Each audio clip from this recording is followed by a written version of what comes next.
Muy buenas tardes a todos nuestros seguidores. Bienvenidos a La Ventana, un espacio para inspirarnos, aprender y nutrirnos de las experiencias y las diferentes perspectivas que nos comparten invitados especiales. Todos los contenidos que compartimos con ustedes a través de este canal hacen parte de los tres servicios que brindamos desde Centro Progresa Bogotá Presencial.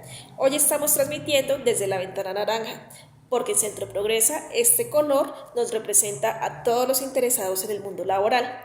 Próximamente brindaremos contenido de La Ventana Azul, de mucho interés para nuestra comunidad emprendedora. Y también estaremos emitiendo desde La Ventana Roja, en donde compartiremos con ustedes información, consejos y recomendaciones valiosas y actualizadas en relación a las prácticas profesionales. Por lo pronto vamos a abrir la ventana y a presentarles a nuestro invitado especial, César Ortiz. Hola a todos, un saludo muy especial.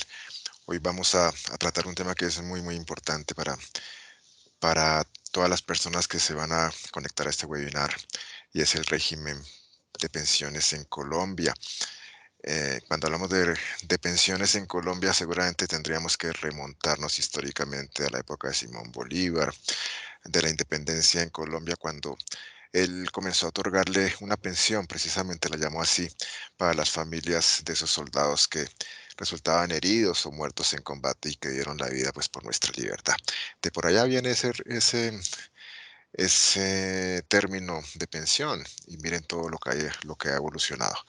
Estamos en el 2022, nuestros queridos estudiantes son personas muy jóvenes que por lo general piensan que no se van a pensionar, no tienen mucho interés y mucho conocimiento, evidentemente, sobre el régimen al cual pertenecen, sobre los requisitos que van a tener para acceder o no a una pensión y demás. Y ese es el objetivo de la charla de hoy, que todos tengamos un conocimiento mucho más profundo para que tomemos nuestras mejores decisiones en materia pensional.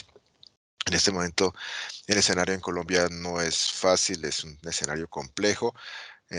Se afirma que de cada 10 colombianos habilitados eh, para cotizar para pensión, solamente 2 personas lo hacen, y esas 2 personas que cotizan de 10, solamente uno va a obtener una pensión de vejez. Y eso hace que el escenario sea muy complejo, porque estamos hablando de la edad en la que somos más vulnerables, en la que llegan los achaques, en la que la salud ya no es la misma, en la que no es fácil conseguir un trabajo, y entonces en ese momento es muy importante el poder obtener el beneficio de una pensión. Recordemos que en el caso de nuestros padres, de nuestros abuelos, era un escenario como muy diferente. Seguramente muchos de nuestros allegados tienen inclusive pensiones convencionales, trabajaron 20, 30 años para alguna de las muy importantes empresas que hay en Colombia y la misma empresa les otorgó ese beneficio de su pensión, tienen ese respaldo y ese ingreso para su vejez. Hoy en día, pues el escenario es muy diferente. Las pensiones convencionales han desaparecido, los regímenes especiales también, desde el acto de la expedición del acto legislativo número 1 del 2005, también desaparecieron. Así que prácticamente quedamos en un escenario de los dos regímenes que vamos a trabajar y a explicar hoy con bastante detalle, diría yo. Recordemos que dentro de esos regímenes especiales, prácticamente el único que se mantiene en Colombia es el de las fuerzas militares.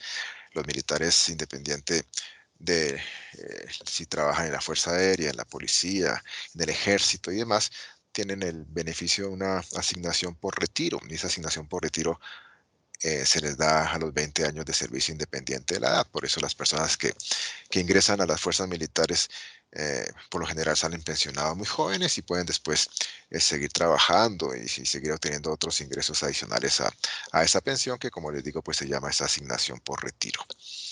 Cuando hablamos de los dos regímenes que hay en Colombia y de los cuales vamos a tratar hoy, pues vamos a hablar básicamente del régimen de prima media con prestación definida que está administrado por Colpensiones.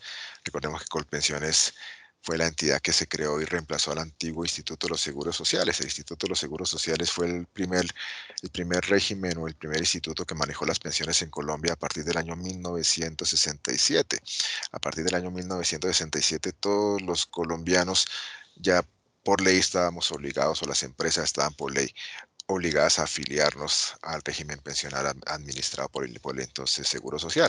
Pero después el Seguro Social entra en crisis, desaparece y aparece Colpensiones, que asume las mesadas pensionales que pagaba el Seguro Social y que sigue avanzando en el reconocimiento de pensiones pues, para las personas que están afiliadas a Colpensiones.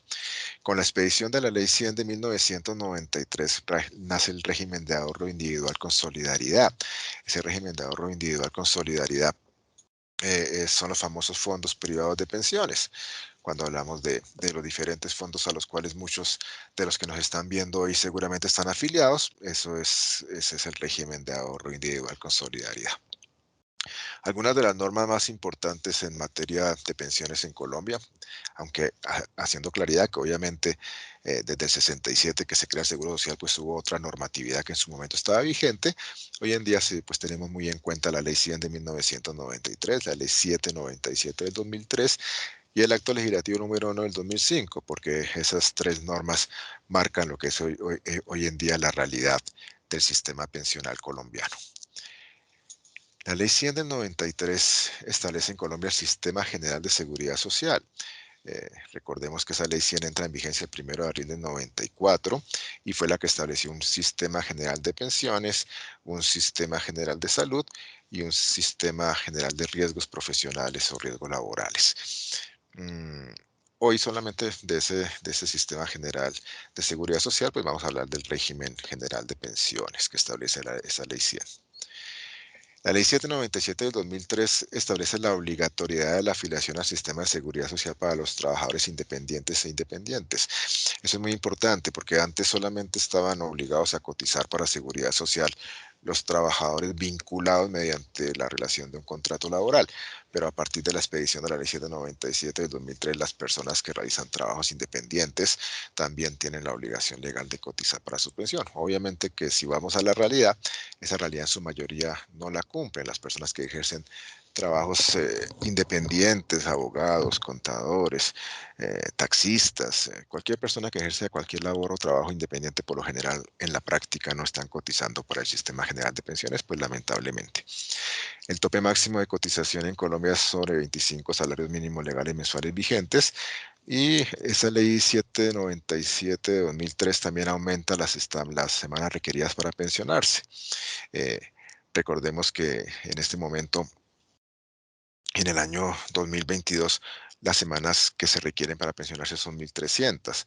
Antes de la expedición de esta ley eran 1.000 semanas como mínimo y 1.300 como máximo. Hoy en día se requiere en el régimen de prima media 1.300 semanas como mínimo, es decir, haber cotizado aproximadamente 26 años al Sistema General de Pensiones.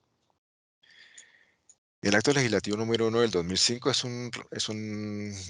un hito muy importante en el sistema pensional colombiano. ¿Por qué? Porque termina los regímenes especiales, como ya les comentaba, solamente deja vigente el régimen especial de las fuerzas militares, prolonga la vigencia del régimen de transición, lo prolonga, este acto legislativo pues fue expedido en el 2005, lo prolonga hasta julio del 2010, pero también en esa misma norma se establece el fin del régimen de transición, es decir, que las personas que no alcanzaron a pensionarse en esta fecha, julio del 2010, ya no son beneficiarios de un régimen de transición. ¿Qué es un régimen de transición?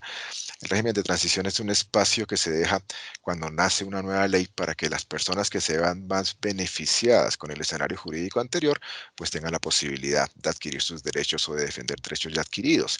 Es decir, habían personas que evidentemente con el régimen anterior a la ley 100 se veían más beneficiadas porque se podían pensionar con 1.000 semanas, inclusive podían pensionarse con 500 semanas, lo que llamaba la gente media pensión. Entonces, si cumplían las condiciones establecidas por el régimen de transición podían mantener ese derecho adquirido bajo normas que ya no estaban vigentes. Ese régimen de transición básicamente para el tema de pensiones estableció dos condiciones, que en la vigencia de la ley 100 del 93, es decir, 1 de abril del 94, los hombres hubieran cumplido 40 años y tuvieran las mujeres 35 años de edad a esa fecha de expedición de la ley 100, de vigencia de la ley 100. Y también estableció que se debían tener 750 semanas cotizadas, es decir, 15 años de servicio al Sistema General de Pensiones para que fueran beneficiarios del régimen de transición. Pero a partir del 2010 el régimen de transición desaparece y ya todos los colombianos pues nos pensionamos con la normatividad actual, con la normatividad que está vigente. Y también el acto legislativo número 1 del 2005 termina lo que se llamaba la mesada 14. La mesada 14, algunos de nuestros padres la siguen recibiendo, pero ya nosotros ya no la vamos a recibir. Era una mesada adicional que se pagaba en junio y en diciembre, es decir, hoy en día solamente se pagan 13 mesadas a los pensionados. En esa época se pagaban 14. El régimen de pensiones de prima media es el administrado por Colpensiones, antiguamente el Seguro Social. ¿Cuáles son las condiciones para pensionarse en el régimen de prima media en Colpensiones? Básicamente dos: acreditar una edad y acreditar el cumplimiento de cotización de unas semanas mínimas para tener el derecho a pensionarse. Hoy en día la edad para la mujer para obtener su derecho de pensión son 57 años, para los hombres son 62 y las semanas mínimas para poder pensionarse en Colpensiones, como lo decíamos, son 1.300 semanas. Obviamente que entre más semanas cotice el afiliado al Sistema General de Pensiones, pues su mesada pensional será mejor, siempre y cuando, claro, cotice sobre salarios mayores a uno, o dos o tres salarios mínimos. Si cotiza sobre el mínimo, así llega a cotizar 2.000 semanas, por dar un ejemplo, su pensión siempre será el mínimo. Si logra cotizar sobre mejores salarios, pues seguramente entre más semanas tenga cotizadas sobre las 1.300 mínimas exigidas, pues su pensión será mejor. En los dos regímenes se da el reconocimiento básicamente de la pensión de vejez, de la pensión de invalidez, de la pensión de sobrevivientes y de un auxilio funerario, que son los beneficios que tenemos los colombianos que estamos afiliados al régimen general de pensiones. En cuanto a los fondos privados, ese régimen pensional, como ya les he mencionado, se llama régimen de ahorro individual con solidaridad. Básicamente, en los fondos privados, el afiliado lo que tiene es una cuenta de ahorro individual, en donde se le consignan los aportes que había hecho en el antiguo Seguro Social o en Colpensiones, donde se le consignan los aportes que su empleador o como trabajador independiente hace el afiliado a los fondos privados mes a mes, y además tiene unos rendimientos que produce ese dinero en esa cuenta de ahorro individual. Pero las condiciones, ya aquí no hablamos obligatoriamente de edad, ni hablamos en general de semanas cotizadas, sino hablamos de un monto mínimo que debe tener un afiliado a los fondos privados para poder pensionarse. También tiene una figura de pensión anticipada de vejez que es diferente a la que se maneja en Colpensiones, ya la explicaremos. En el caso de los fondos privados, y fue parte del gancho con el cual muchos colombianos se trasladaron a los fondos privados cuando nacieron, pues les decían que el seguro social se iba a acabar y les decían que en el fondo privado usted se podía pensionar cuando quisiera, pero pues no les explicaban otros fenómenos que hacen que sea muy difícil poder pensionarse o poder acceder a esa pensión anticipada, porque entonces le quedan a los afiliados unas pensiones muy, muy bajas comparadas con las que podrían recibir si hubieran estado afiliados a Colpensiones. Aunque hoy en día hay varias modalidades eh, de pensión en los fondos privados, las más comunes son retiro programado y renta vitalicia. El retiro programado es la modalidad sobre la cual en general están casi afiliados todos los que están en un fondo privado. Y la renta vitalicia es una modalidad que hay que tomar cuando ya se está pensionado, porque recordemos que en los fondos privados, a diferencia de Colpensiones, si se agota el capital en la cuenta de ahorro individual, se deja de pagar la pensión. Entonces, el pensionado por un fondo privado tiene que más adelante tomar esa modalidad de renta vitalicia, que la tomas con una aseguradora, y la aseguradora toma el riesgo de su pensión, la negocia y le dice, bueno, yo le voy a pagar la pensión de manera vitalicia, pero su riesgo de pensión es equivalente a X valor de la mesada pensional, que es por lo general obviamente menor al que venía recibiendo en el fondo privado. Esta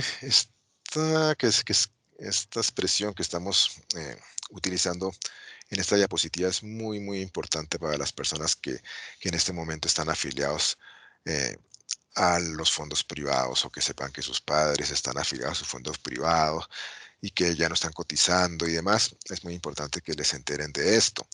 En el RAIS, es decir, en el régimen de ahorro individual con solidaridad, si se cumple la edad de pensión y no se completa el capital mínimo para pensionarse, pero se han cotizado al menos 1.150 semanas al Sistema General de Pensiones, el Estado garantiza una pensión subsidiada equivalente al salario mínimo. Es muy importante que todos los que nos están escuchando aprendan esto. Usted llega a los 62 años, no tiene en su cuenta de ahorro individual el capital mínimo que le garantice una pensión, pero tiene 1.150 semanas cotizadas. El fondo privado no le va a devolver el capital que tenga acumulado en su cuenta de ahorro individual, como muchas personas piensan, sino que le va a tramitar una pensión de salario mínimo subsidiada por el Estado. Ese es un escenario bien interesante.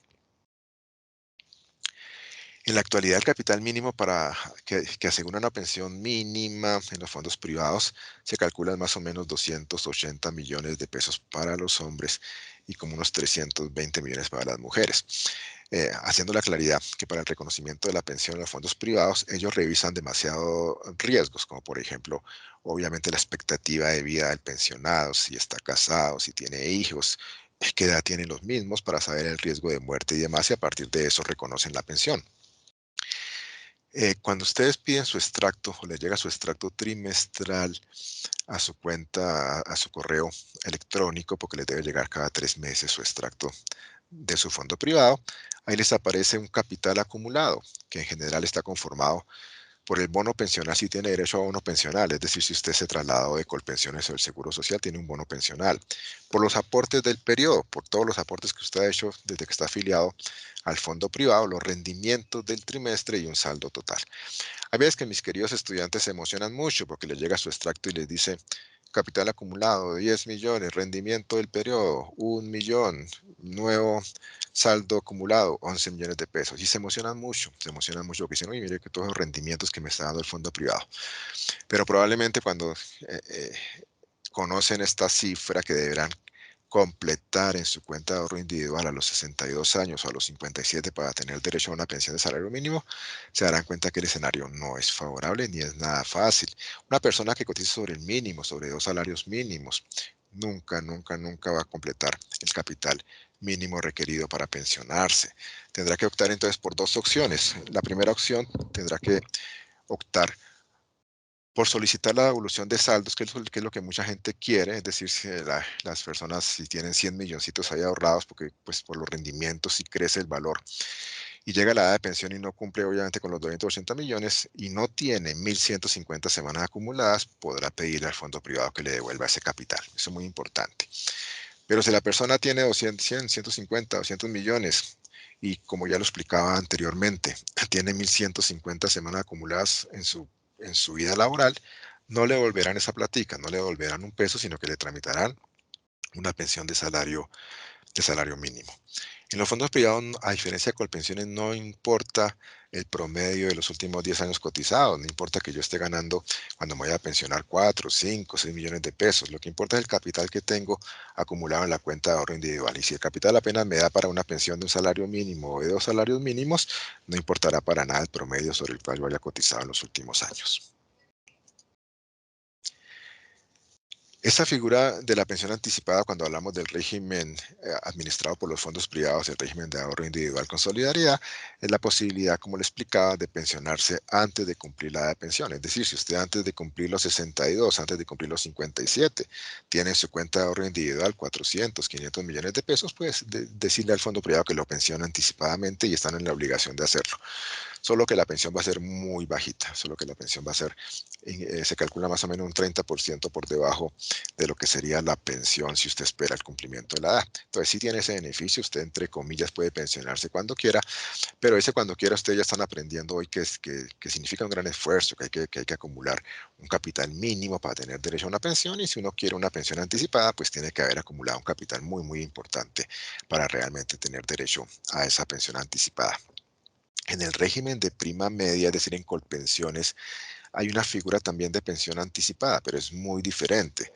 Aquí lo que se le permite es a la madre cabeza de familia con hijo en discapacidad obtener la pensión a una temprana edad si cumple con las semanas requeridas. En otras palabras, si yo estoy en Colpensiones y tengo un hijo declarado con invalidez por una autoridad competente, declarado con por lo menos el 50% de pérdida de capacidad laboral, y yo ya cumplí las 1.300 semanas y tengo 50 años de edad, yo puedo ir a Colpensiones y decirle, por favor, pensióneme anticipadamente como padre o madre cabeza de familia con hijo en discapacidad, porque aunque me faltan 12 años para el cumplimiento de la edad de pensión, yo ya cumplí las semanas mínimas requeridas, tengo 1.300 y tengo un hijo en discapacidad, entonces en ese escenario lo pensionan anticipadamente. Son figuras que tienen, digamos, el mismo nombre, pero escenarios legales y prácticos muy diferentes entre los dos regímenes. A raíz de cuando las personas comenzaron a cumplir su edad de pensión, todos los que se habían trasladado a partir del 94 y se dieron cuenta que en los fondos privados o no se pensionaban o su pensión era muy bajita comparado con con la que hubieran obtenido si se hubieran quedado en Colpensiones, pues se dio una avalancha de traslados de personas eh, que estaban afiliadas a los fondos privados al régimen administrado por Colpensiones, al régimen de prima media.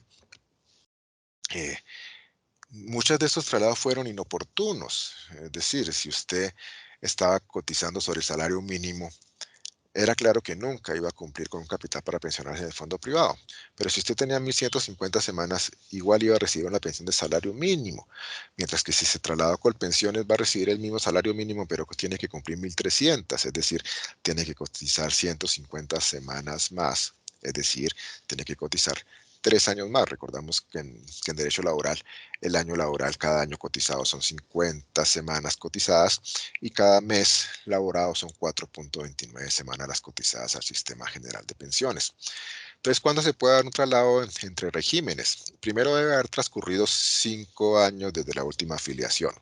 Es decir, si yo, César Ortiz, me trasladé a un fondo privado hace 10 años y quiero regresar a Colpensiones, pues digamos que estaría cumpliendo con ese primer requisito. Deben haber transcurrido 5 años desde su última afiliación. Si algunos de los que están escuchando esta charla, muchos que están afiliados a los fondos privados, deciden que es mejor trasladarse a Colpensiones, pero llevan, por ejemplo, un año afiliado porque apenas llevan un año trabajando, no podrán hacerlo hasta que no cumplan los 5 años de su última afiliación.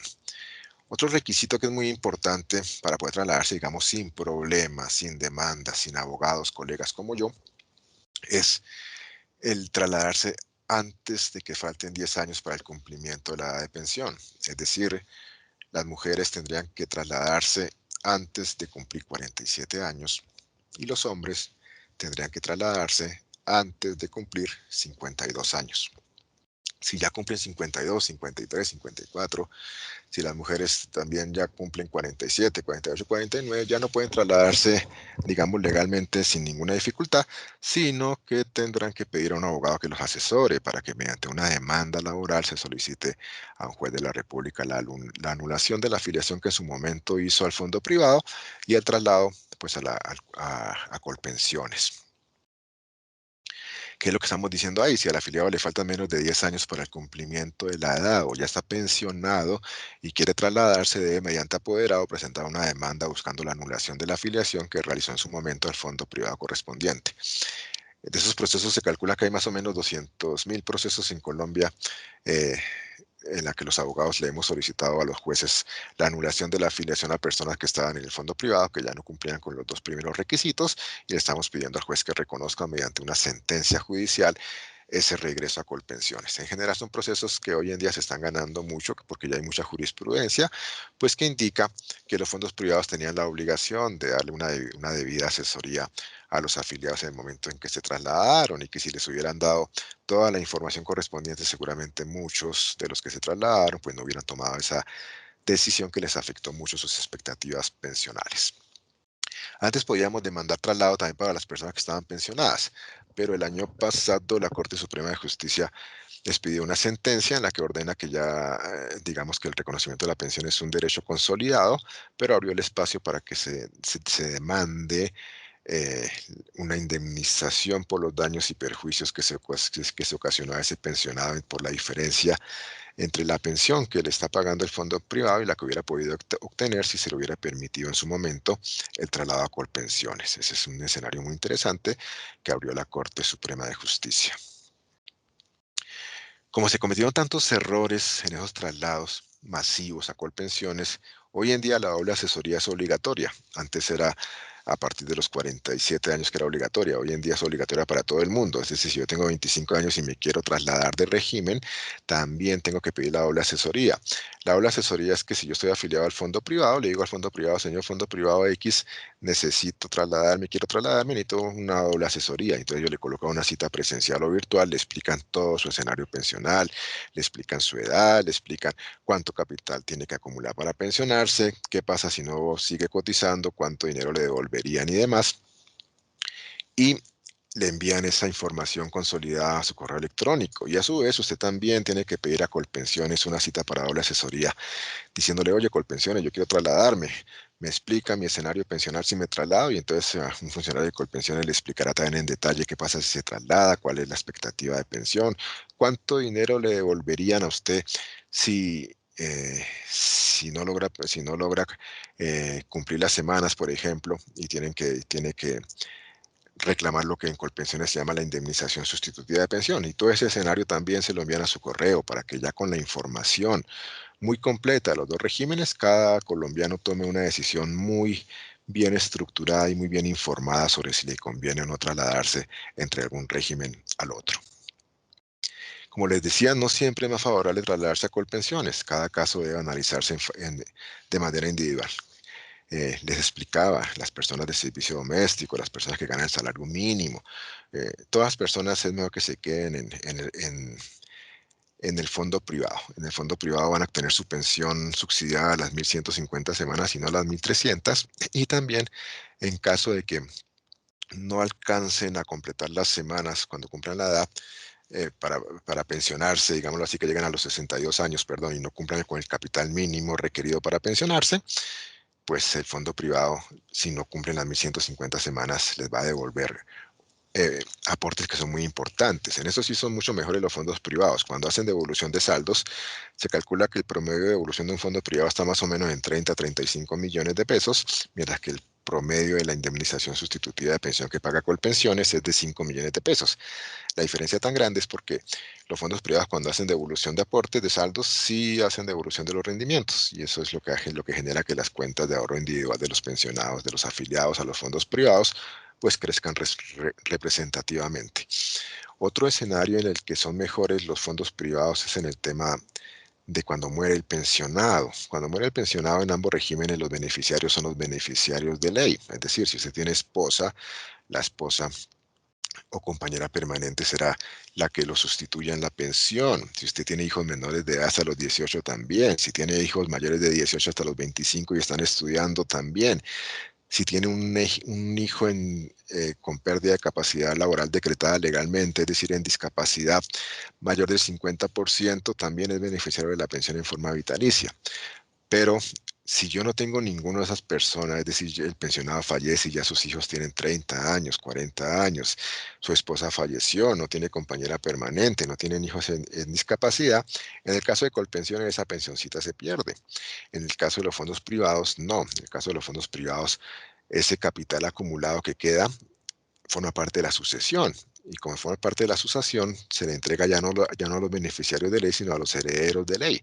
Es decir, si yo tengo hijos de 50 años y estoy afiliado a un fondo privado y fallezco, y en mi cuenta de ahorro individual quedaban 500 millones de pesos, tienen que tramitarlo por la sucesión y se lo tendrán que entregar a mis herederos. Esos son los dos escenarios seguramente mejores que tienen los fondos privados. La posibilidad para las personas que cotizan sobre el mínimo o sobre salarios muy bajos de pensionarse a las 1.150 semanas y el tema de que independiente de que no tengamos beneficiarios de ley, el capital acumulado se puede sacar por medio de la sucesión. Hay algo también que es muy importante para que aprendamos y es que las pensiones se pueden reliquidar en cualquier tiempo. La Corte Constitucional hace mucho tiempo en varias sentencias determinó que las pensiones como derecho no tienen prescripción.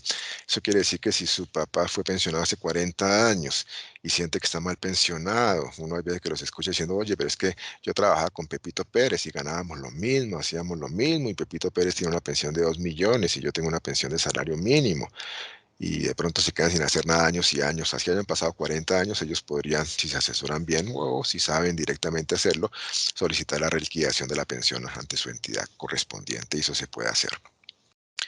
En el caso del sector público, pues es muy común que no tengan en cuenta los factores salariales. Los trabajadores del sector público tiene muchos factores salariales que no siempre eran tenidos en cuenta por los empleadores al momento de reportar los pagos a la seguridad social. Ahí hay una dificultad y es que el Consejo de Estado hace unos años determinó que las pensiones se debían de los servidores públicos se debían reconocer solamente con los valores reales que haya reportado la entidad. Sin embargo, digamos que ese es un escenario que todavía se sigue peleando por demandas para que les reconozcan a los trabajadores todos los factores salariales que tenían. Hay un tema que es muy importante que quise también traer a colación en esta presentación, sobre todo porque hay mucha vulnerabilidad en los derechos laborales de nuestros queridos estudiantes, pues por desconocimiento. Por ejemplo, no deja de ser sorprendente que hayan estudiantes que les digan o que consulten y le digan, oye, profe, es que me están ofreciendo un trabajo como auxiliar en un taller y me van a pagar un salario integral de 1,5 millones de pesos. Y entonces uno se pregunta por qué si esos salarios solamente se pueden pactar cuando las personas ganan más de 10 salarios mínimos legales mensuales vigentes. Hay muchas personas preguntas sobre la prima, sobre cuándo me pagan las cesantías. Recuerden que hoy en día, inclusive al servicio doméstico, si así nos traen por día, se le debe pagar proporcionalmente prima de servicio, se les deben pagar cesantías y demás, que eran derechos que antes no existían. Entonces, cuando hablamos de prestaciones sociales, pues vamos a comentar aquí algunas de pues las más conocidas, obviamente. La prima de servicios cuando se creó por allá en los años 60 también, se creó como una participación de las utilidades de los trabajadores en las ganancias de las empresas. Esa fue como la razón de las primas de servicios. Entonces se dijo, bueno, nosotros o tenemos como empresas muchas utilidades al año en cada periodo anual gracias al trabajo de nuestros colaboradores, desde el mensajero, desde la señora del servicio hasta la persona más con más alto cargo, entonces se decidió que una forma de participarles, entre comillas, las utilidades era pagándoles una prima de servicios. Y así el Código 306 del Código Sustantivo del Trabajo dispone que toda empresa debe pagar a cada empleado un salario mensual. 15 días se deben pagar por tardar el último mes de junio y los restantes 15 días los primeros 20 días del mes de diciembre. Por eso recibimos prima de servicios en junio, la mitad del salario que devenguemos, y los otros 15 días durante los primeros 20 días de diciembre. Según el artículo 307 del Código Sustantivo de Trabajo, la prima de servicios no constituye salario ni se debe computar como salario en ningún caso tratamiento que se le da a las demás prestaciones sociales. Es decir, estas prestaciones sociales son de ley, son obligatorias. Los trabajadores colombianos tenemos derecho, no podemos renunciar a ellas porque esa renuncia es ilegal. En derecho laboral hay un principio que se llama primacía de la realidad. Es decir, si yo firmo por escrito que renuncio a que me paguen las primas, que acepto un salario integral de 1,5 millones que no se puede pactar y demás, todo eso es perfectamente demandable porque no es legal. Mm, pero no forman parte del valor que me van a pagar en caso de que yo me retire de la empresa o más bien que declaren la terminación sin justa causa del contrato y me tengan que pagar una indemnización. Estas prestaciones sociales no forman parte en ningún momento del salario. Las cesantías. Las cesantías, de acuerdo al artículo 249 del Código Sustantivo del Trabajo, el trabajador tiene derecho a que se le pague un salario mensual por cada año de trabajo o proporcionado a la fracción de año trabajado por concepto de auxilio de cesantías. Para liquidar el auxilio de cesantías se toma como base el salario mensual devengado por el trabajador siempre que no haya tenido variación en los últimos 3 meses. En caso contrario, y en el de los salarios variables se tomará como base el promedio de lo devengado en el último año de servicios o en el tiempo que fuere necesario. Es muy importante tener en cuenta que las cesantías equivalen a un año trabajado, por eso es un mes de salario. Por cada año que yo trabaje, que cumplo, por ejemplo, aquí en el 2022, si Dios nos da vida y nos permite cumplir un año de trabajo más en un minuto, en febrero 14 o 15 del año siguiente, a más tardar, nos tendrán que dar que consignar a nuestro fondo de cesantías de nuestra elección, porque se lo elige el trabajador, las cesantías correspondientes. Si yo por alguna razón dejara de trabajar con mi empleador antes de que termine el año, pues me tendrá que pagar las cesantías que se hayan causado a partir de enero de este año, porque las cesantías que consignaron en el fondo privado el 14 o 15 de febrero, que es la fecha límite que establece la ley, corresponden al año 2021. Es decir, en este momento yo ya he todos nosotros los que estamos aquí reunidos ya hemos generado prácticamente varios meses para el año, para el pago de las cesantías del 2022. Y los intereses sobre las cesantías, cuando nuestros padres trabajaban antes de la reforma de la Ley 50, los intereses de las cesantías eran retroactivos. Ellos tenían un ahorro muy importante, de muchos millones, y eran juiciosos y no sacaban las cesantías, tenían un ahorro de muchos millones. La Ley 50 desmejoró las condiciones de los trabajadores, como suele suceder con todas las reformas que se dan, que siempre desmejoran las condiciones de los trabajadores colombianos, y entonces las cesantías se pagan anualmente en el momento en el que se causa el derecho, es decir, cuando yo cumplo un año. Los intereses de las cesantías no se consignan al fondo privado, los intereses de las cesantías se consignan en la nómina del mes de enero del año siguiente al que se ha causado. Es decir, como nos pagaron las cesantías correspondientes al año 2021, en el mes de enero cada uno de nosotros debimos recibir los intereses de las cesantías que fueron consignadas en el mes de febrero al correspondiente fondo privado de cesantías.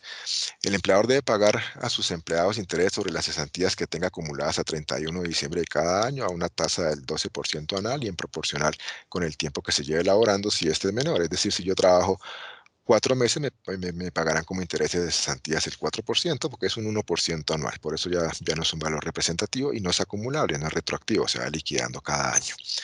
Los intereses se deben pagar el 31 de enero y se pagan directamente al empleado, pues no se deben consignar en el fondo de cesantías como les estaba explicando.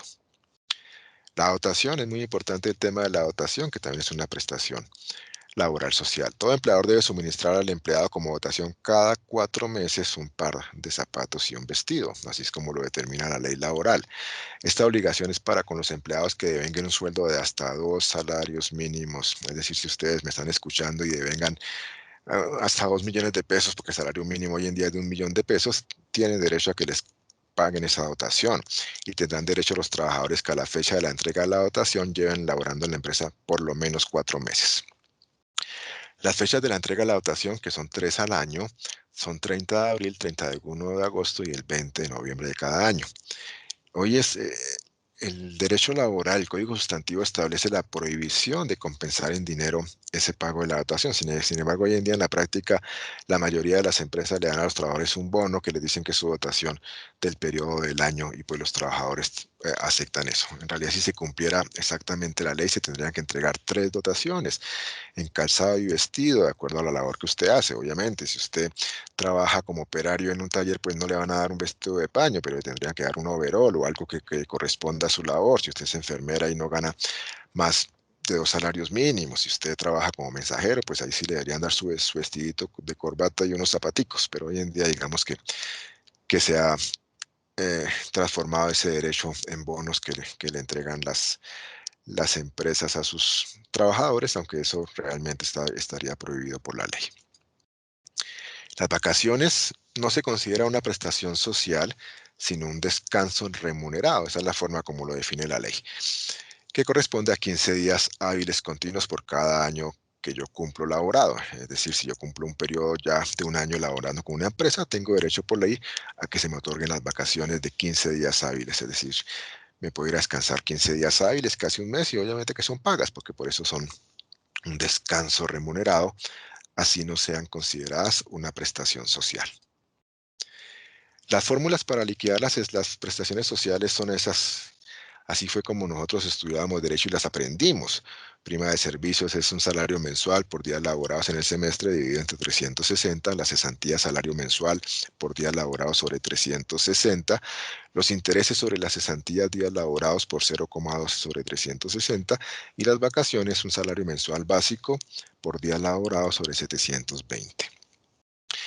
Hoy en día hay muchos simuladores en internet. Uno busca simulador liquidador prestaciones sociales y ahí le sale a uno el simulador que le va a hacer todo el trabajo simplemente ingresando correctamente los datos de salario y los días laborados durante un determinado periodo.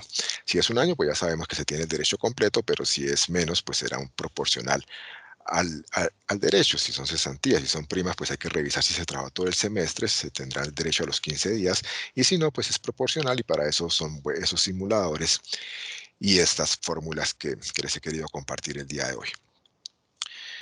Creo que con esto damos por terminada esta muy interesante charla. Espero y sé que hayamos aprendido mucho, mucho sobre el sistema de pensiones en Colombia, sobre las diferencias puntuales entre los dos regímenes que tenemos, sobre Colpensiones y los fondos privados, y también que hayamos aprovechado para tener un repaso de las prestaciones sociales, del derecho que tenemos a ellas, de cuándo se causan, de cómo nos las deben pagar y demás. Un abrazo para todos, muchas bendiciones siempre y gracias por estos espacios que nos permiten transmitir y compartir conocimiento y que aprendamos todos. Un abrazo, cuídense mucho.